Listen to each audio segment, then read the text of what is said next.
السلام علیکم ورحمۃ اللہ وبرکاتہ۔ الحمد للہ والصلاة والسلام علی رسول اللہ واشہد ان لا الہ الا اللہ وحدہ لا شریک لہ واشہد ان محمدا عبدہ ورسولہ اما بعد۔ اسلامی بھائیو، اللہ سبحانہ وتعالی نے ہمارے اوپر جو فرائض عائد کیے ہیں ان میں سے ایک فریضہ اتحاد و اتفاق کا ہے۔ اللہ نے فرمایا ہے وَاعْتَصِمُوا بِحَبْلِ اللَّهِ جَمِيعًا وَلَا تَفَرَّقُوا، اور تم لوگ اللہ کی رسی کو اکٹھا مضبوطی سے تھام لو اور تفرقہ بازی نہ کرو، یعنی اختلاف نہیں کرو اور الگ الگ نہیں ہو جاؤ۔ اللہ کی رسی کو اکٹھا مل کر اتحاد و اتفاق کے ساتھ تھامنے کا حکم دیا، یعنی اللہ کے دین کو مل کر کے مانو۔ پھر تاکید کے طور پر کہا کہ ولا تفرقوا، جدا جدا نہیں ہو جاؤ، الگ الگ نہیں ہو جاؤ۔ اس آیت کا تقاضا ہے اور اس فریضے کا تقاضا ہے کہ ہم جہاں تک ممکن ہو سکے اختلاف سے بچیں،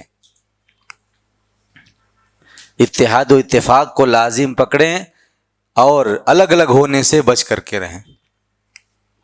اگر اختلاف ہو جائے اور ہوگا اور ہوتا رہے گا تو اختلاف کو آپس میں ایک دوسرے سے الگ ہونے کا سبب نہ بنائیں،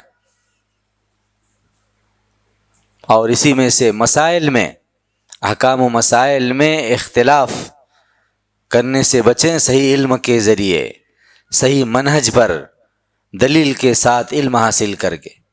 پھر بھی اختلاف ہو تو اس اختلاف کو الگ الگ ہونے کا سبب نہ بنائیں۔ اور ایک دوسری لازمی چیز ہے آپس میں محبت، کیونکہ مسلمان بھائی بھائی ہیں، اسلامی بھائیوں کی آپسی محبت یہ بھی ایک لازمی چیز ہے، اس محبت کی حفاظت کرنی لازم ہے۔ صحیح مسلم میں ابو ہریرہ رضی اللہ عنہ سے روایت، انہوں نے کہا کہ رسول اللہ صلی اللہ علیہ وسلم نے ارشاد فرمایا لا تدخلون الجنة حتى تؤمنوا ولا تؤمنوا حتى تحابوا اولا ادلکم على شيء اذا فعلتموه تحاببتم افشوا السلام بینکم۔ رسول اللہ صلی اللہ علیہ وسلم نے فرمایا تم لوگ جنت میں داخل نہیں ہو سکتے، تم لوگ جنت میں داخل نہیں ہوگے یہاں تک کہ ایمان لاؤ، اور تم لوگ مومن نہیں ہوگے یہاں تک کہ ایک دوسرے سے محبت کرو۔ کیا میں تم لوگوں کو ایک ایسی چیز نہ بتاؤں کہ جب تم اس کو کرو گے تو ایک دوسرے سے محبت کرو گے، آپس میں سلام کو پھیلاؤ۔ اس حدیث میں نبی صلی اللہ علیہ وسلم نے پہلی بات یہ بتائی کہ جب تک ایمان نہیں لاتے جنت میں داخلہ ممکن نہیں ہے، جنت میں داخلے کے لیے ایمان شرط ہے، اور یہ ایمان مکمل نہیں ہوگا جب تک کہ تم ایک دوسرے سے محبت نہیں کرتے۔ وَلَا تُؤْمِنُوا حَتَّى تَحَابُّوا، تم مومن نہیں ہوگے یہاں تک کہ ایک دوسرے سے محبت کرو، یعنی آپسی محبت یہ ایمان کو مکمل کرنے والی چیز ہے، اور اس محبت کا خاتمہ ایمان کو برباد کرنے والی چیز ہے۔ ایمان کی حفاظت کے لیے، ایمان کی سلامتی کے لیے آپس میں محبت کرنی پڑے گی، اور آپسی محبت کے لیے جھگڑوں سے بچنا پڑے گا، دشمنی کو طول دینے سے بچنا پڑے گا، اس کے لیے دنیا کا کچھ خسارہ بھی اٹھانا پڑے گا، اس کے لیے بہت سی تکلیفوں پر صبر کرنا پڑے گا۔ دوستی محبت باقی رکھنی ہے، دوستی کی راہ میں جو چیزیں بھی آئیں گی ان کو برداشت کرنا پڑے گا، نہیں برداشت کرنے والے دوست نہیں رہ سکتے، نہیں صبر کرنے والے محبت نہیں کر سکتے۔ تم مومن نہیں ہوگے یہاں تک کہ ایک دوسرے سے محبت کرو، تو محبت کی کو باقی رکھنے، محبت کی حفاظت کے لیے، محبت کی محافظت کے لیے جو بھی چیز رکاوٹ بنے اس کو برداشت کرو، اس پر صبر کرو، قرآن سنت کی دلیل کے ساتھ۔ نبی صلی اللہ علیہ وسلم نے برداشت کیا، صحابہ نے برداشت کیا، ایسا نہیں کہ ان کا اختلاف نہیں ہوتا تھا۔ ہمارے یہاں بہت سے معاشروں میں مسائل میں، احکام و مسائل میں علماء کے درمیان اختلاف ہوتا ہے، علماء آپس میں اختلاف کرتے ہیں، اور عالم سے فائدہ اٹھانے والے، سیکھنے والے، وہ ان علماء سے زیادہ ایک دوسرے سے اختلاف کرنے لگتے ہیں، الگ الگ جماعتیں بننے لگتی ہیں، یہ فلاں شیخ والے ہیں اور یہ فلاں شیخ والے ہیں، ہر کوئی اپنے ہی شیخ کی تعریف کرتا ہے اور دوسرے کی برائیوں میں پھنس جاتا ہے۔ یہ تفرقہ بازی ہے، اور یہ اس محبت کے خلاف ہے جو محبت ایمان کو مکمل کرتی ہے۔ ایسے لوگ جو علماء کے بعض احکام و مسائل میں اختلاف کرنے کے سبب ٹولیاں بنا لیتے ہیں، جماعتیں بنا لیتے ہیں، گروہ بنا لیتے ہیں، وہ اس بات سے غافل ہو جاتے ہیں کہ وہ اپنے ایمان کو نقصان پہنچا رہے ہیں، وہ اپنے ایمان کی حفاظت نہیں کر رہے ہیں،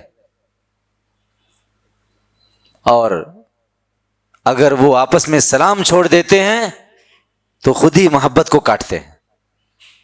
نبی صلی اللہ علیہ وسلم نے کہا تھا، کیا میں تم کو ایک ایسی چیز نہ بتاؤں کہ جب تم اس کو کرو گے تو ایک دوسرے سے محبت کرو گے، تم لوگ آپس میں سلام کو پھیلاؤ۔ نبی صلی اللہ علیہ وسلم حکم دے رہے ہیں، دشمنی ہو گئی، کہا سنی ہو گئی، تو میں ہو گئی، سلام کیوں چھوڑتے ہو؟ سلام کرو، اللہ کا نام کیوں چھوڑ دیتے ہو؟ سلام اللہ کا نام ہے، ایک دوسرے کے لیے دعا کرو گے، السلام علیکم ورحمۃ اللہ وبرکاتہ، اللہ کی سلامتی ملے گی، اللہ کی رحمت ملے گی، اللہ کی برکتیں ملیں گی، ہو سکتا ہے کہ وہ مسئلہ بھی حل ہو جائے۔ ورنہ شیطان ایک بھیڑیے کی طرح وہ تاک میں رہتا ہے،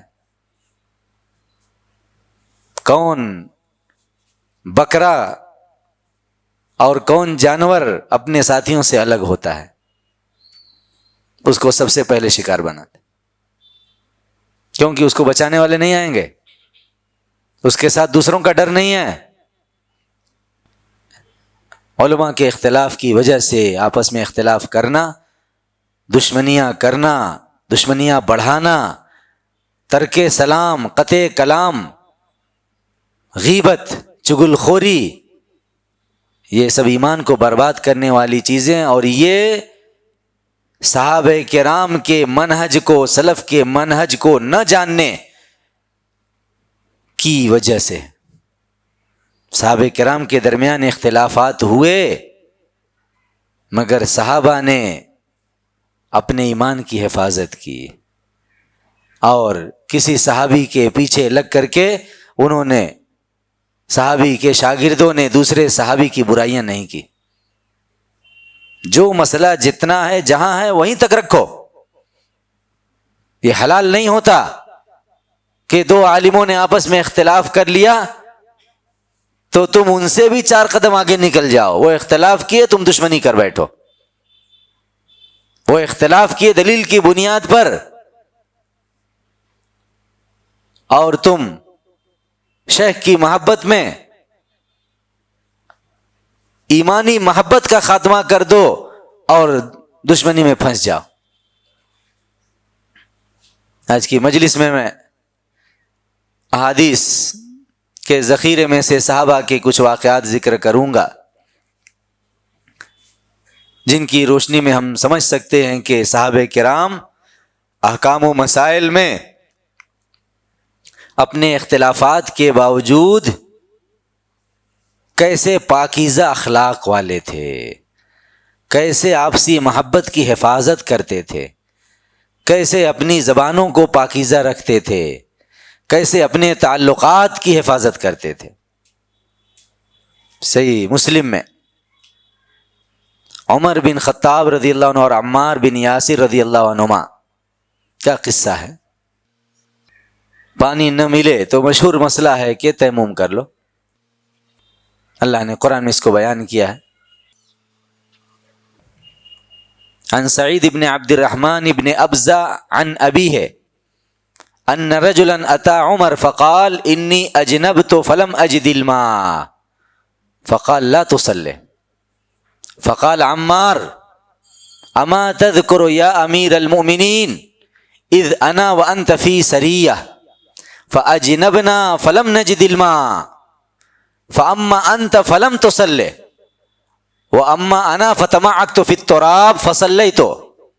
فقال النبي صلى الله عليه وسلم انما كان يكفيك ان تضرب بيديك الارض ثم تنفخ ثم تمسح بهما وجهك وكفيك. فقال عمر اتق الله يا عمار. فقال ان شئت لم احدث به. فقال عمر نوليك ما توليت.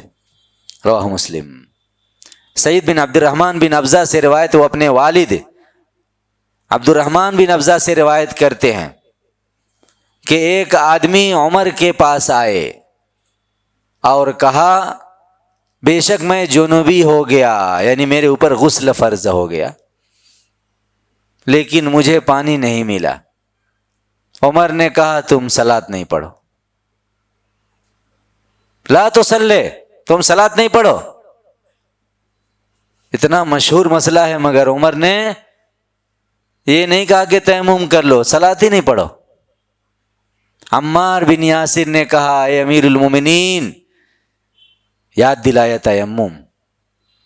اے امیر المومنین، کیا آپ کو یاد نہیں ہے کہ جب میں اور آپ ایک سریہ میں تھے؟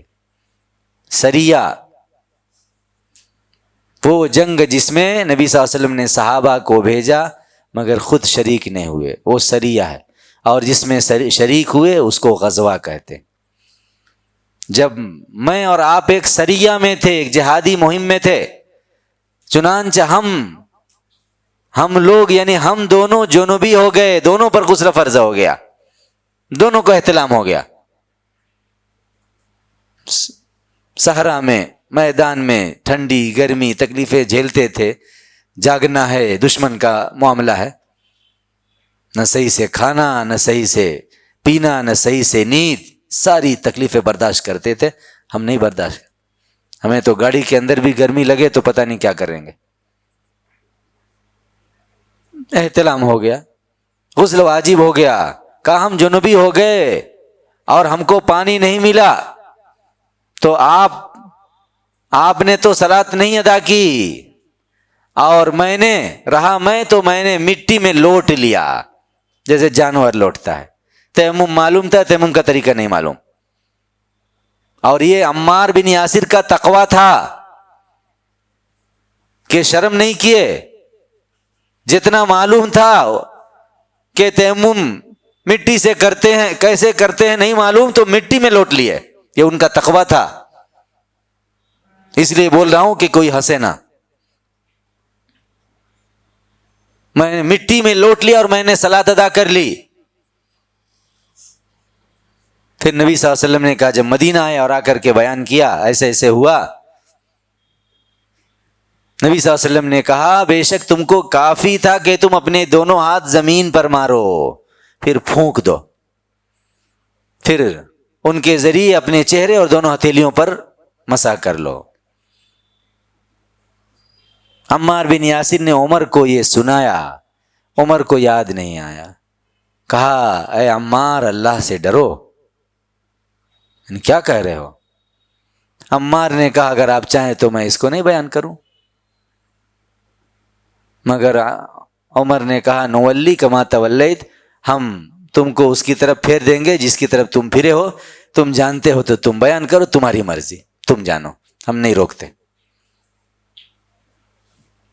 اس واقعے میں عمر بن خطاب کہتے ہیں کہ صلاۃ نہیں ادا کرو، یعنی پانی ڈھونڈو، ملے گا تو غسل کر کے صلاۃ ادا کرنا. عمار بن یاسر جو تیمم جانتے تھے انہوں نے عمر بن خطاب کو یاد دلایا مگر ان کو یاد نہیں آیا، اور یاد نہ آنے کی وجہ سے کہا اے عمار اللہ سے ڈرو، کیا بول رہے ہیں؟ مگر جب عمار نے کہا کہ اگر چاہیں تو میں نہیں بیان کروں، تو عمر پھر وہاں رک گئے، کہا کہ ہم تم کو اس کی طرف پھیریں گے جو تم نے، جس کی طرف تم پھرے ہو، تم کو علم ہے تو تم جانو، تم بولو۔ یہاں عمر بن خطاب تیمم کا فتویٰ نہیں دے رہے ہیں بلکہ کہہ رہے ہیں صلاۃ ادا کر، ظاہر قرآن کے خلاف ہے۔ قرآن میں اللہ نے کہا پانی نہیں پاؤ تو تیمم کرو، پاک مٹی سے تیمم کرو، مگر عمار بن یاسر نے عمر کے بارے میں کوئی تان و تشنی نہیں، کوئی برا کلمہ نہیں کہا، نہ دوسروں سے کہا کہ عمر نے ایسا فتویٰ دیا ہے چھوڑ دو، یاد دلانے پر بھی عمر کو یاد نہیں آیا، مگر عمار بن یاسر نے عمر کے بارے میں ایک کلمہ، ایک کوئی بھی برا کلمہ نہیں کہا۔ مسئلے میں اختلاف کیا، جو علم تھا اس کے مطابق کہا،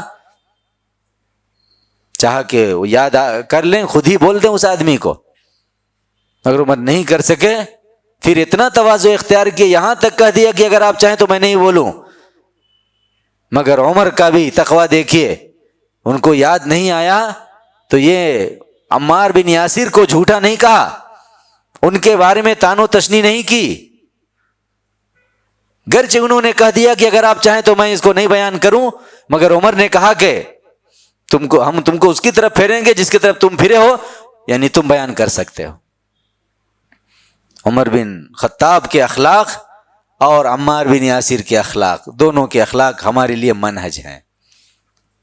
مسئلے میں اختلاف کے باوجود کوئی تان و تشنی نہیں، اور صحابہ میں سے، تابعین میں سے کوئی کسی کی وجہ سے کسی کے بارے میں کوئی برا کلمہ نہیں بولا۔ ہم اس منہج کو جانیں اور اپنے دلوں کو، اپنی زبانوں کو پاکیزہ رکھیں۔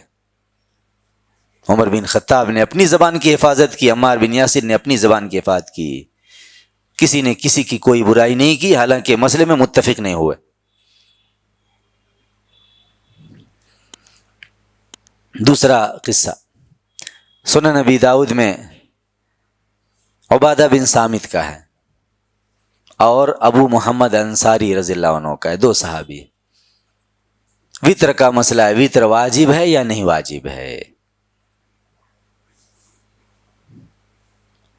عن عطاء بن يسار عن عبد الله بن السنابحي قال زعم ابو محمد ان الوتر واجب فقال عباد بن الصامت كذب ابو محمد اشهد اني سمعت رسول الله صلى الله عليه وسلم يقول 5 صلوات افترضهن الله عز وجل من احسن وضوءهن وصلاهن لوقتهن واتم ركوعهن وخشوعهن كان له على الله عهد ان يغفر له ومن لم يفعل فليس له على الله عهد ان شاء غفر له وان شاء عذبه۔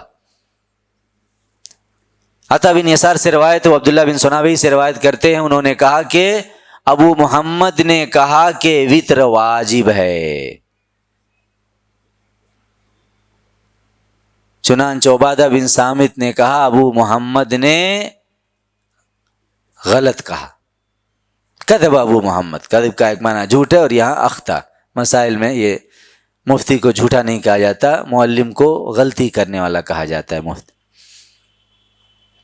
ابو محمد نے غلط کہا، میں گواہی دیتا ہوں کہ میں نے رسول اللہ صلی اللہ علیہ وسلم کو فرماتے ہوئے سنا ہے 5 صلوات ہیں جن کو اللہ عز و جل نے فرض کیا ہے، جو شخص ان کے وضو کو اچھا کرے گا، ان کے وضو کو 5 صلوات، اور ان کو ان کے وقت پر ادا کرے گا، اور ان کے رکوع کو اور ان کے خشوع کو مکمل کرے گا، اس کے لیے اللہ پر یہ عہد ہے کہ اس کی بخشش کر دے گا،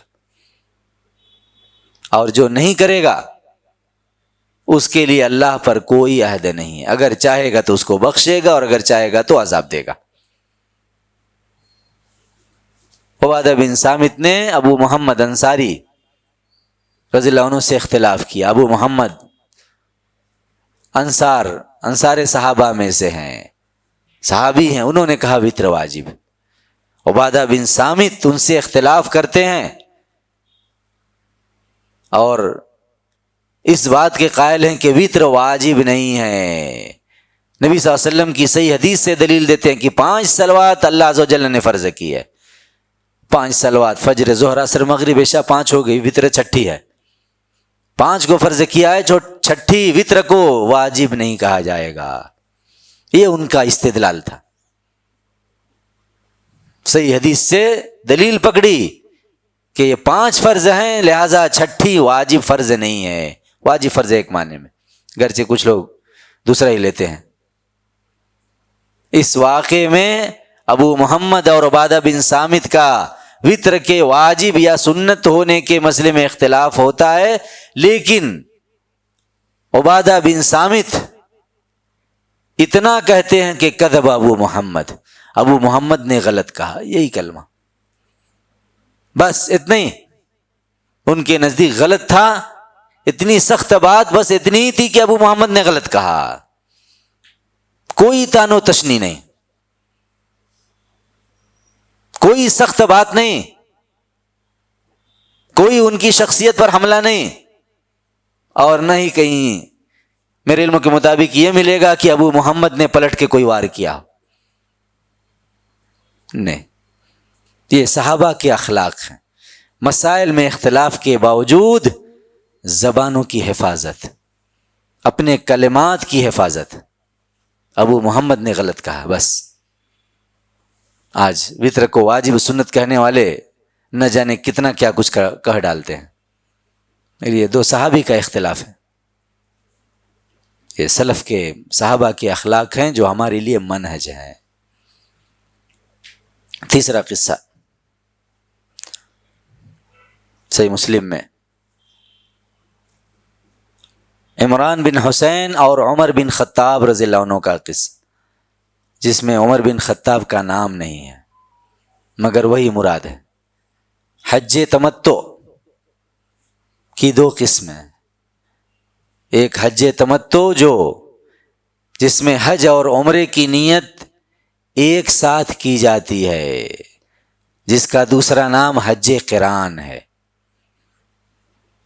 اور حج تمتع کی جو مشہور قسم ہے جس کو تمتع ہی کہا جاتا ہے کہ عمرے کی نیت سے احرام لازم کرتے ہیں، عمرہ کر کے حلال ہو جاتے ہیں، پھر حج کا موقع آنے پر حج کی نیت سے محرم ہوتے ہیں، پھر وہ تمتع کرتے ہیں۔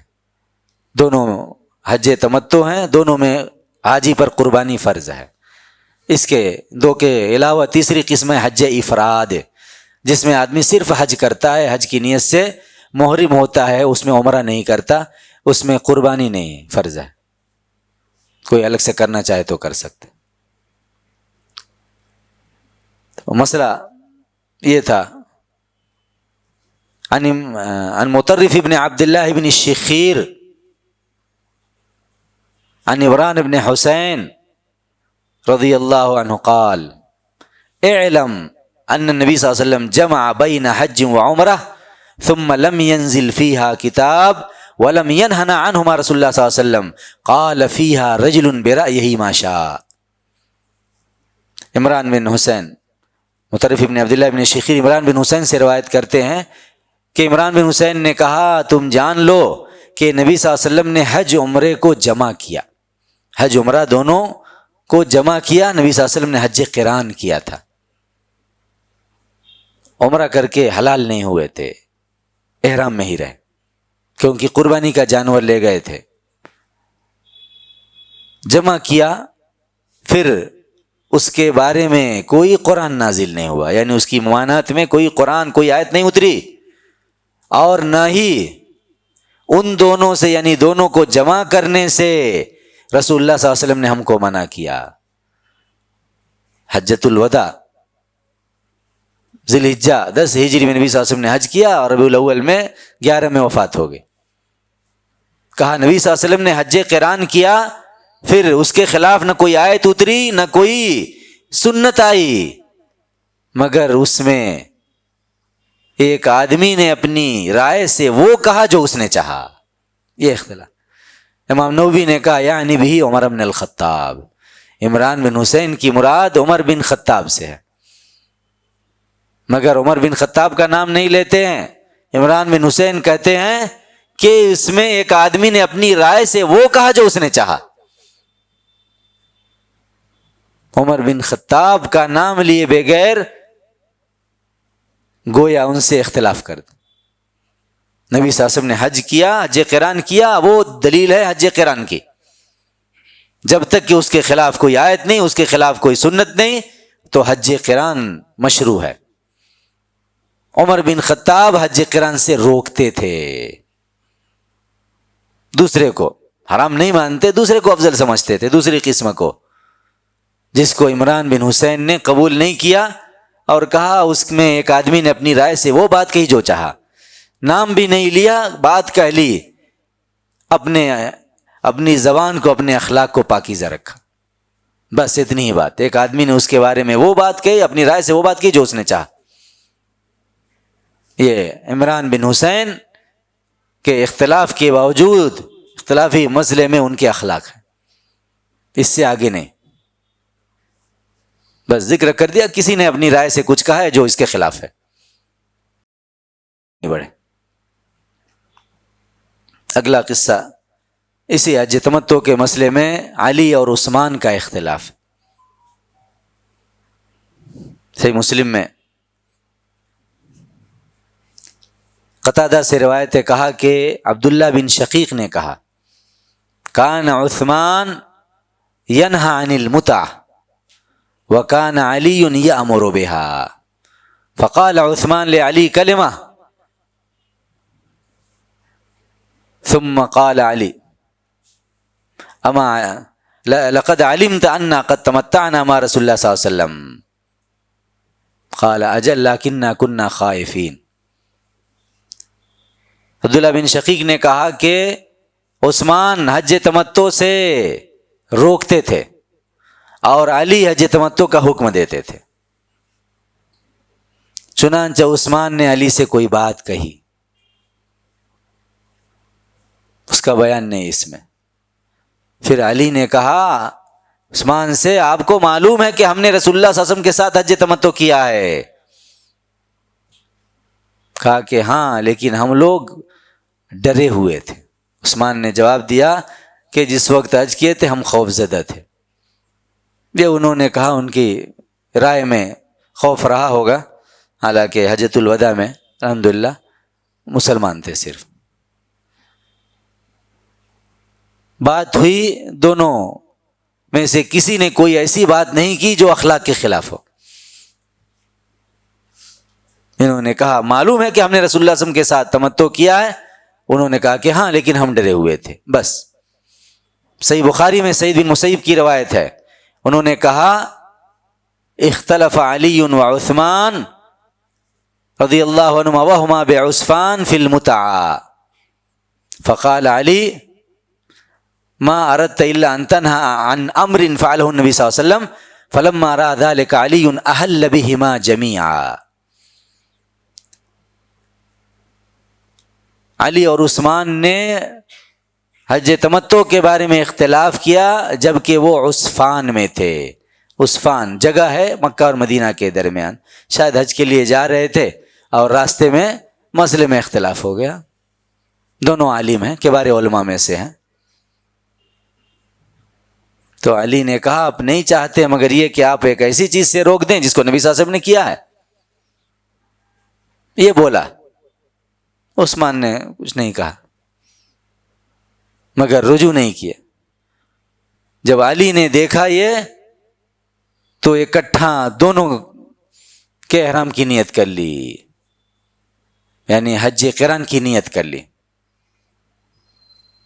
دونوں کی اکٹھا لبیک حجتاً و عمرہ. عثمان اس سے منع کر رہے ہیں حج تمتع حج قران سے. علی نے بھلی بات کہی، آپ ایسی چیز سے روک رہے ہیں جس کو نبی صلی اللہ علیہ وسلم نے کیا ہے، یہی چاہتے ہیں.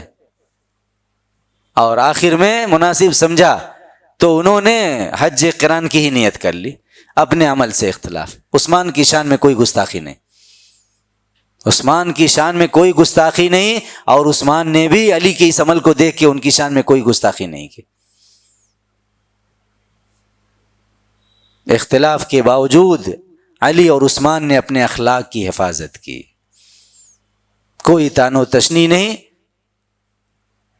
جو بھی کہنا تھا کہے، اور علی نے آگے بڑھ کر کے اپنے عمل کے ذریعے گویا ان کا رد کیا، لیکن اپنی زبان سے کوئی غلط بات نہیں کی ان کی شان میں۔ ان کا علم ہے، وہ اپنی جگہ معذور ہے، اسی کو وہ افضل قرار دے رہے ہیں کہ اس کو چھوڑ کے دوسرا کرو، اور علی نبی صلی اللہ علیہ وسلم کے فعل کی وجہ سے اس کو فضیلت دے رہے ہیں۔ یہ صحابہ کے اخلاق ہیں۔ ایک اور مسئلہ ہے جس میں ام المومنین عائشہ رضی اللہ عنہا اور عبداللہ بن عباس رضی اللہ عنہما کا قصہ ہے۔ مسئلہ ہے، اگر کوئی اپنی قربانی مکہ بھیج دے تاکہ وہاں اس کی قربانی کی جائے، تو کیا اس کے اوپر وہی پابندیاں رہیں گی جو حاجی کے اوپر ہوتی ہیں، جو احرام میں ہوتا ہے، قربانی کر کے احرام سے باہر ہوتا ہے، بال نہیں کاٹے گا، بیوی سے دور رہے گا، وغیرہ وغیرہ۔ عبداللہ بن عباس اس بات کے قائل تھے، وہاں قربانی کا جانور بھیجیں گے مکہ تو جو حاجی پر پابندی ہے وہی اس پر بھی رہے گی۔ صحیح بخاری میں عمرہ بنت عبد الرحمن کی روایت ہے، ان زیاد بن ابی سفیان کتب الی عائشہ رضی اللہ عنہا ان عبداللہ بن عباس قال من اہدى ہدیا حرم علیہ ما یحرم علی الحاج حتی ینحر ہدیہ۔ قالت عمرہ فقالت عائشة رضی اللہ عنہ لیس کما قال ابن عباس انا فتلت قلائد ہدی رسول اللہ صلی اللہ علیہ وسلم بیدی ثم قلدها رسول اللہ صلی اللہ علیہ وسلم بیدیہ ثم بعث بها مع ابی فلم يحرم على رسول الله صلی اللہ علیہ وسلم شيء احله الله له حتى نحر الهدي۔ عمرہ نے کہا کہ زیاد بن ابی سفیان نے عائشہ رضی اللہ عنہ کے پاس خط لکھا، ملک شام سے خط لکھا کہ عبداللہ بن عباس نے کہا، یعنی فتویٰ دیا ہے کہ جو شخص بھی ہدیہ بھیجے گا مکہ اور منی میں قربان ہونے والے جانور کو ہدیہ کہتے ہیں، جو ہدیہ بھیجے گا قربانی کا جانور مکہ یا منی بھیجے گا، اس کے اوپر وہ چیزیں حرام ہو جائیں گی جو حاجی پر حرام ہوتی ہیں، یہاں تک کہ اس کی قربانی کا جانور قربان کیا جائے۔ عائشہ رضی اللہ عنہ کا جواب سنیے، لیس کما قال ابن عباس، ویسا نہیں ہے جیسا کہ ابن عباس نے کہا ہے، میں نے رسول اللہ صلی اللہ علیہ وسلم کے ہدیے کے ہاروں کو بٹا ہے اپنے ہاتھوں سے، پھر رسول اللہ صلی اللہ علیہ وسلم نے ان ہاروں کو اپنے ہاتھوں سے ان جانوروں کے گلے میں ڈالا ہے، پھر ان کو میرے والد کے ساتھ بھیجا، مگر رسول اللہ صلی اللہ علیہ وسلم پر کوئی ایسی چیز حرام نہیں ہوئی جو اللہ نے ان کے لیے حلال کی تھی، یہاں تک کہ قربانی ہدیہ قربان کی گئی۔ یعنی نبی صلی اللہ علیہ وسلم نے بھی مدینہ سے اپنی قربانی کے جانور مکہ بھیجے تھے۔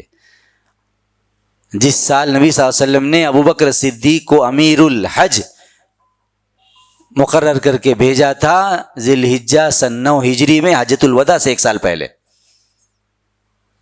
اس سال ابو بکر صدیق کے ذریعے نبی صلی اللہ علیہ وسلم نے اپنی قربانیاں مکہ بھیجی تھیں، اور ان قربانیوں کے جانوروں کے گلوں میں ڈالی جانے والی خاص رسیاں جن کو عائشہ نے ہار کہا ہے، ان ہار کی رسیوں کو میں نے اپنے ہاتھوں سے بٹا تھا، تیار کیا تھا، پھر رسول اللہ صلی اللہ علیہ وسلم نے وہ رسیاں لے کر کے اپنے ہاتھوں سے اپنی قربانی کے جانوروں کے گلوں میں ڈالی تھی، پھر ان کو میرے والد کے ساتھ بھیجا تھا، مگر رسول اللہ صلی اللہ علیہ وسلم پر کوئی ایسی چیز حرام نہیں ہوئی جو اللہ نے ان کے لیے حلال کی تھی۔ عائشہ اس کو جانتی ہیں کہ بھیجنے کے بعد ان سے دور رہے کہ نہیں رہے، خوشبو استعمال کیے کہ نہیں کیے، بال کاٹے کہ نہیں کاٹے، کوئی چیز ہے، کوئی چیز ترک نہیں کیے، کوئی چیز جو اللہ نے ان کے حلال کی تھی اس سے اجتناب نہیں کیے۔ معلوم ہوا کہ اگر کوئی اپنی قربانی کا جانور مکہ بھیجتا ہے تو اس کے اوپر حاجی کی پابندیاں نہیں ہیں، مگر عبداللہ بن عباس اس کا فتویٰ دیتے کہ پابندی رہے گی۔ عائشہ نے جواب دیا لیس کما قال ابن عباس، وہ ایسا نہیں ہے جیسا کہ ابن عباس نے کہا ہے۔ جواب دیکھیے، ان کے پاس سنت ہے، ان کے پاس دلیل ہے، ابن عباس کے فتوے کی غلطی معلوم ہے۔ ابن عباس اپنے اجتہاد سے منع کرتے تھے، حاجی کی قربانی وہاں ہوتی ہے، حاجی پر پابندی ہوتی ہے تو جو بھی وہاں قربانی کرے گا اس کے اوپر پابندی رہے گی، مگر عائشہ رضی اللہ عنہا نے کوئی سخت بات نہیں کہی، اتنا کہہ دینا کافی تھا ویسا نہیں جیسا کہ ابن عباس نے کہا ہے۔ یہ عائشہ رضی اللہ عنہا کے اخلاق ہیں، اختلاف کے باوجود، ابن عباس سے مسئلے میں اختلاف کرنے کے باوجود اور ان کے خلاف سنت بیان کرنے کے باوجود، یہ بھی نہیں کہ دلیل نہیں ہے، دلیل ہے، پھر بھی اتنا ہی کہ ویسا نہیں جیسا کہ ابن عباس نے کہا ہے۔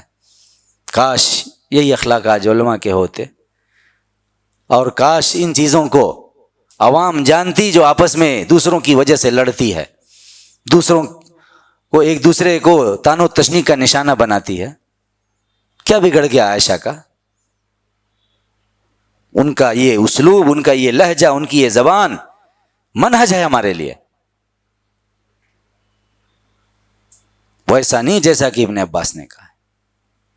یاد رکھیے اس جملے کو، یہ ہمارے صحابہ اور سلف کے اخلاق ہیں، اختلاف کے باوجود، دلیل رکھنے کے باوجود، اور کہیں نہیں ملے گا کہ بعد میں عائشہ رضی اللہ عنہا کے خلاف ابن عباس نے کوئی بات کہی ہو، کہیں نہیں ملے گا۔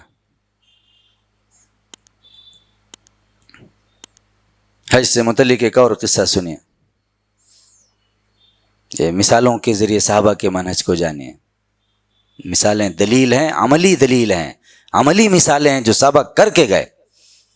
اللہ تعالیٰ نے ان سے رضامندی کا اظہار کیا کیونکہ وہ ان کے اگلے پچھلے سب چیزوں کو جانتا تھا کہ وہ نبی صلی اللہ علیہ وسلم کی زندگی میں کس اخلاق پر رہیں گے اور نبی صلی اللہ علیہ وسلم کے بعد کس اخلاق پر رہیں گے اور کس چیز پر وہ دنیا سے جائیں گے، سب جان کر کے اللہ نے خوشخبری سنائی تھی۔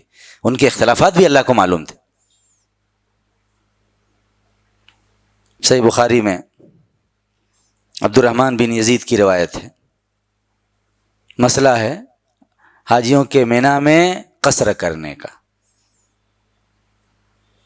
نبی صلی اللہ علیہ وسلم حج کرنے گئے، مینا میں 4 رکعت والی صلاۃ 2 رکعت، یہی سنت ہے، اور اجر و ثواب میں کوئی کمی نہیں۔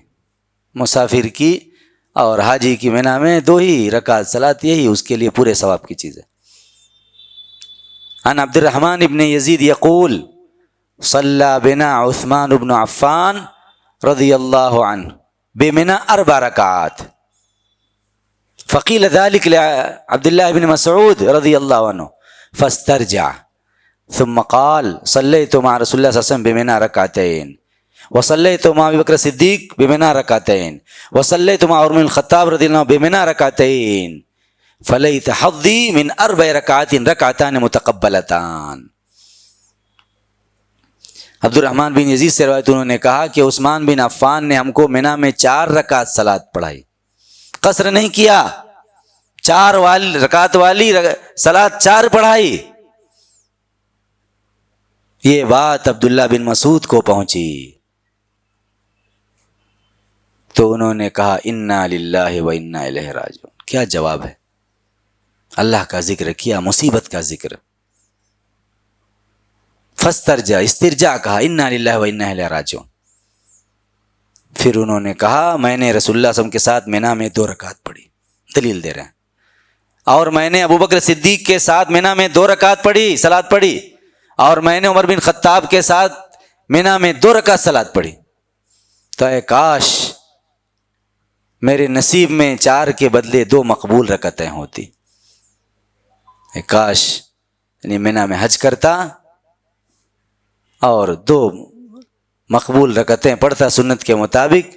یہ 4 کے مقابلے میں 2 رکعتیں مقبول ہو جائیں، یہ میرا نصیب ہوتی. عثمان بن عفان امیر المومنین ہیں، ان کی بھی اپنی دلیل تھی جو دوسری روایتوں میں آئی ہے کہ انہوں نے 4 کو 4 پڑھا اس ڈر سے کہ دیہاتوں سے جو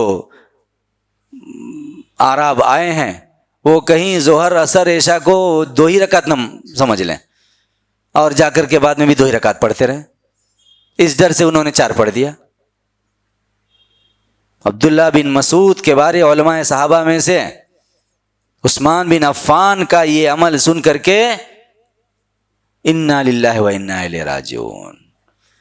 پھر نبی صلی اللہ علیہ وسلم کے ساتھ 2 رکعت پڑھے، ابو بکر صدیق کے ساتھ 2 رکعت پڑھے، عمر کے ساتھ. سب کچھ کہہ دیا مگر عثمان بن عفان کا نام بھی نہیں لیا. مصیبت سمجھا تو انا للہ و انا الیہ راجعون پڑھا. عثمان بن عفان کی شان میں کوئی گستاخی نہیں، کوئی تان و تشنی نہیں. سنت بھی بیان کر دی، سنت پر عمل کی تمنا بھی کر لی، اور عثمان بن عفان کے عمل کو جس نظر سے دیکھے اس پر انا للہ و انا راجعون بھی پڑھ لیا. یہ عبداللہ بن مسعود کی اخلاق ہے. اختلاف مسئلے میں اختلاف کر رہے ہیں لیکن عثمان بن عفان کا نام بھی نہیں، ان کی شان میں کوئی گستاخی نہیں، اور حق بھی واضح کر دیا دلیل رکھنے کے باوجود، کوئی تان و تشنی نہیں.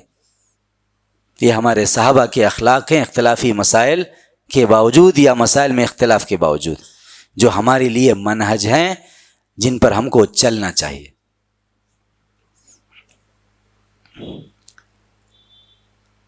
مسند احمد میں ابن عباس اور علی کا قصہ آیا ہے.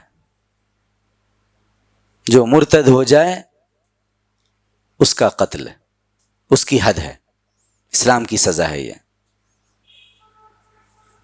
اور اسلام میں زندہ جلانا ممنوع ہے، یہ اللہ کا عذاب ہے. مخلوق کے لیے جائز نہیں ہے کہ وہ اللہ کا عذاب مخلوق کو دے. قصہ یہ ہے اکرمہ ان علیا حرق ناسا ارتدوا عن الاسلام فبلغ ذلك ابن عباس رضی اللہ عنہما فقال لم اكن لاحرقهم بالنار وان رسول اللہ صلی اللہ علیہ وسلم قال لا تعذبوا بعذاب الله وكنت قاتلهم لقول رسول اللہ صلی اللہ علیہ وسلم من بدل دینه فاقتلوه فبلغ ذلك عليا كرم الله وجهه فقال ويح ابن ابن عباس. اکرمہ سے روایت ہے کہ علی رضی اللہ عنہ نے کچھ لوگوں کو جو اسلام سے مرتد ہو گئے تھے جلا کر مارا، جلا دیا. یہ بات ابن عباس کو پہنچی. کہا میں ان کو آگ سے نہیں جلاتا. انداز دیکھیے، میں ان کو آگ سے نہیں جلاتا، اور بے شک رسول اللہ صلی اللہ علیہ وسلم نے کہا ہے لا تعذبوا بعذاب اللہ، تم لوگ اللہ کے عذاب کے ذریعے عذاب نہیں دو، اور میں ان کو قتل کرتا. رسول اللہ صلی اللہ علیہ وسلم کے فرمان کی وجہ سے جو اپنا دین بدل دے اس کو قتل کر دو. علی کے عمل پہ ابن عباس دلیل کے ساتھ بول رہے ہیں لیکن علی کا نام بھی نہیں. علی کو ابن عباس کی یہ باتیں پہنچ گئیں. علی نے کہا ابن عباس کی ماں کے بیٹے پر افسوس. ابن عباس کی ماں کے بیٹے پر افسوس. انہوں نے نام لیا عباس، ابن عباس، عبداللہ بن عباس رضی اللہ عنہ نے علی کا نام نہیں لیا. اپنے بارے میں کہا میں ہوتا تو آگ سے نہیں جلاتا، میں ہوتا تو قتل کرتا. نہیں جلاتا اس کی دلیل دی، قتل کرتا اس کی دلیل دی، علی کا نام بھی نہیں. اپنی زبان کی، اپنے اخلاق کی حفاظت کی. امیر المومنین علی بن ابی طالب اپنے مرتبے والے ہیں، جانتے ہیں کہ ہم سے بڑے ہیں، ہم سے زیادہ فضیلت والے، اور لیکن معصوم نہیں ہیں، نبی کے علاوہ امتی معصوم نہیں ہوتے۔ علی کو یہ بات پہنچی، پہنچانے والے نے کیسے پہنچا یہ اللہ عالم، کوئی اچھے انداز میں پہنچاتا ہے، کوئی نمک مرچ لگا کے پہنچاتا ہے۔ علی نے کہا تو کہا، اتنا کہا ابن عباس کی ماں کے بیٹے پر افسوس، بس کیا بولیں گے؟ سخت بات کہی تو اتنی ہی کہی، امیر المومنین ہیں جنہوں نے حد نافذ، جن کو مرتدین کو قتل کرنا تھا جلا کر کے مار ڈالا، لیکن امیر المومنین ہونے کے باوجود، ان سے بڑے اور ان سے اونچے مرتبے والے ہونے کے باوجود جو باتیں تھیں نبی صلی اللہ علیہ وسلم کے حوالے سے تھی، زبان سے نکلا تو اتنے۔ یہ علی کے اخلاق، کوئی کارروائی نہیں، کوئی سخت باتیں نہیں، اتنا ہی بس۔ یہ صحابہ کے اخلاق ہیں، اختلاف کرنے کے باوجود یا مسائل میں اختلاف کے باوجود، یہ ہمارے لیے منہج ہیں۔ صحیح بخاری میں ابو سعید خدری اور معاویہ بن ابی سفیان کا قصہ ہے، زکوٰۃ فطر کا مسئلہ ہے۔ عن ابی سعید قال كنا نخرج اذ كان فينا رسول الله صلى الله عليه وسلم زكاة الفطر عن كل صغير وكبير حر ومملوك صاع من طعام او صاع من عقيط او صاع من شعير او صاع من تمر او صاع من زبيب فلم نزل نخرجه حتى قدم علينا معاوية بن ابي سفيان فكلم الناس على المنبر فكان فيما كلم به الناس ان قال اني ارى ان مدين من سمراء الشام تعدل صاع من تمر فاخذ الناس بذلك قال ابو سعید اما انا فلم ازل اخرجه كما كنت اخرجه ابدا ما عشت، یا یہ کہا کہ اما انا فلا ازال اخرجه كما كنت اخرجه ابدا ما عشت۔ ابو سعید خدری نے کہا کہ جب رسول اللہ صلی اللہ علیہ وسلم ہمارے اندر تھے تو ہم زکوٰۃ فطر نکالتے تھے، ہر چھوٹے بڑے آزاد اور غلام کی طرف سے غلے سے 1 سا یا پنیر سے 1 سا یا جو یعنی بارلی سے 1 سا یا کھجور سے 1 سا یا منقع خشک انگور سے 1 سا، ہم اسی طرح اس کو نکالتے رہے یہاں تک کہ معاویہ بن ابی سفیان ہمارے پاس آئے، ہمارے یہاں آئے، انہوں نے ممبر پر لوگوں سے بات کی، یعنی خطبہ دیا،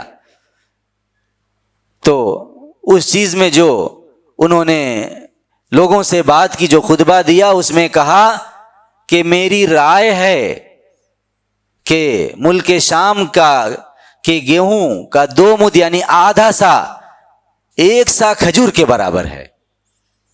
گیہوں بہت مہنگا تھا اس ملک شام کا ثمرہ عمدہ گیہوں، اس کا آدھا سا 1 سا کھجور کے برابر ہے، یعنی زکوٰۃ فطر میں آدھا سا نکال، آدھا سا گیہوں دے دیں گے تو ہو جائے گا 1 سا کے برابر۔ یہ معاویہ نے اپنی رائے سے کہا، وہ سید خدری نے کہا، لوگوں نے اس کو پکڑ لیا، اسی پر عمل کرنے لگے، آدھا سا گیہوں دے دو ہو گیا۔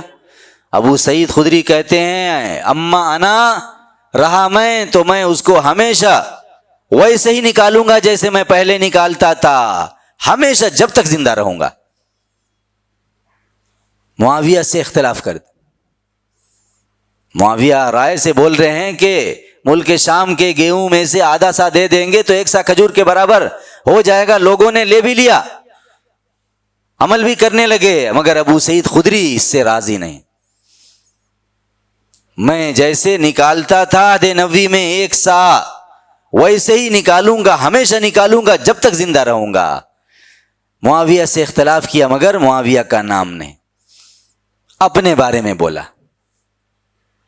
عالم ہیں، علماء صحابہ میں سے، فقہاء صحابہ میں سے، اپنا عمل بیان کر دیا، سمجھنے والوں کے لیے کافی ہے۔ اپنی زبان کی حفاظت کی، معاویہ کے بارے میں کوئی طعن و تشنیع نہیں، اور معاویہ کو بھی بات اگر پہنچی بھی ہوگی تو کوئی چیز نہیں، کوئی گیہوں سے نہیں دے گا، کھجور سے دے گا، جو سے دے گا، دیتا ہے۔ لیکن اختلاف کا طریقہ اور اختلاف کے باوجود اخلاق کی حفاظت، یہ ہمارے لیے منہج ہے، محبتوں کا خاتمہ نہیں، اختلاف عداوت کا سبب نہیں۔ اس چیز کو ہم یاد رکھیں۔ ایک آخری قصہ سنا کے ختم کرتا ہوں، امید ہے کہ تجاوز نہیں کروں گا۔ صحیح بخاری میں ابو موسیٰ اشعری اور عبداللہ بن مسعود کا قصہ ہے، علم المیراث کا مسئلہ ہے۔ عن حذیل بن شرحبیل قال سئل ابو موسیٰ عن بنت وابنت ابن واخت فقال للبنت النصف وللاخت النصف واتي ابن مسعود فسيتابعني فسئل ابن مسعود واخبر بقول ابي موسى فقال لقد ضللت اذا وما انا من المهتدين اقضي فيها بما قضى النبي صلى الله عليه وسلم للبنت النصف ولابنة الابن السدس تكملة الثلثين وما بقي فللاخت فاتينا ابا موسى فاخبرناه بقول ابن مسعود فقال لا تسألوني ما دام هذا الحبر فيكم۔ ابو موسیٰ اشعری سے میراث کا مسئلہ پوچھا گیا۔ ایک لڑکی ہے، ایک پوتی ہے اور ایک بہن ہے۔ میت نے ایک بیٹی چھوڑی، ایک پوتی چھوڑی، ایک بہن چھوڑی ہے، کس کو کتنا دینا ہے؟ ابو موسیٰ اشعری نے کہا کہ بیٹی کے لیے آدھا، بہن کے لیے آدھا، میراث کو آدھا آدھا تقسیم کر دیں، بیٹی کے لیے آدھا اکیلی ہے اور بہن کے لیے آدھا باقی، پوتی کو محروم کر دیا۔ لیکن کہا کہ ابن مسعود، عبداللہ بن مسعود کے پاس جاؤ، ان قریب وہ میری موافقت کریں گے، ان سے بھی پوچھ لو، تواضع تھا ان کا۔ پھر عبداللہ بن مسعود سے پوچھا گیا اور ابو موسیٰ اشعری کی بات، ان کا فتویٰ بھی بتایا گیا۔ تو عبداللہ بن مسعود نے کہا لقد ضللت اذا وما انا من المهتدين، جب تو میں گمراہ ہو جاؤں گا اور میں ہدایت یافتہ لوگوں میں سے نہیں رہوں گا، یعنی اگر موافقت کروں گا۔ ابو موسیٰ اشعری کے فتوے کو انہوں نے غلط جانا، کہا میں تو گمراہ ہو جاؤں گا اور میں ہدایت یافتہ لوگوں میں سے نہیں رہوں گا، میں اس میں اس کے ذریعے فیصلہ کروں گا جو نبی صلی اللہ علیہ وسلم نے فیصلہ کیا ہے، بیٹی کے لیے آدھا اور پوتی کے لیے چھٹا، 2/3 مکمل کرنے کے لیے، اور جو بچے گا وہ بہن کے لیے ہے۔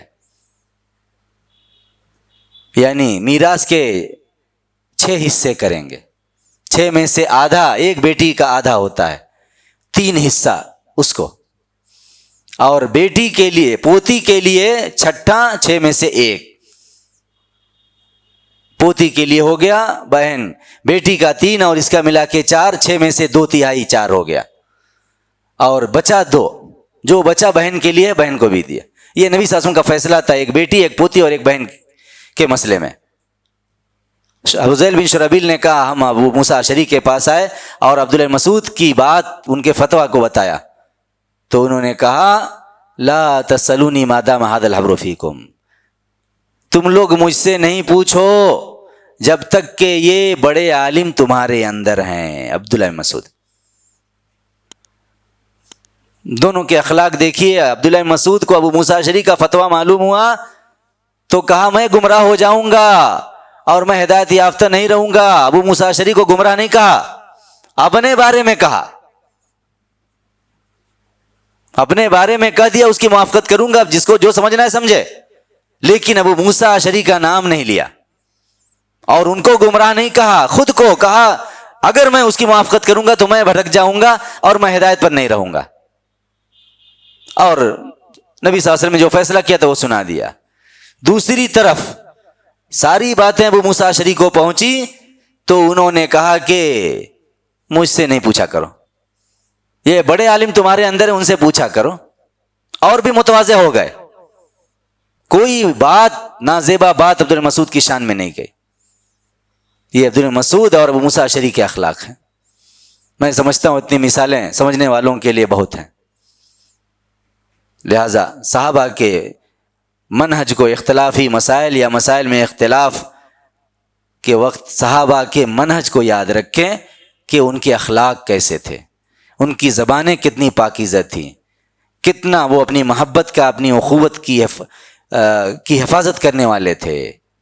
اور اگر عالم ہیں تو صحابہ کے منہج پر رہتے ہوئے، اخلاق کی حفاظت کرتے ہوئے اختلاف کرے دلیل کے ساتھ۔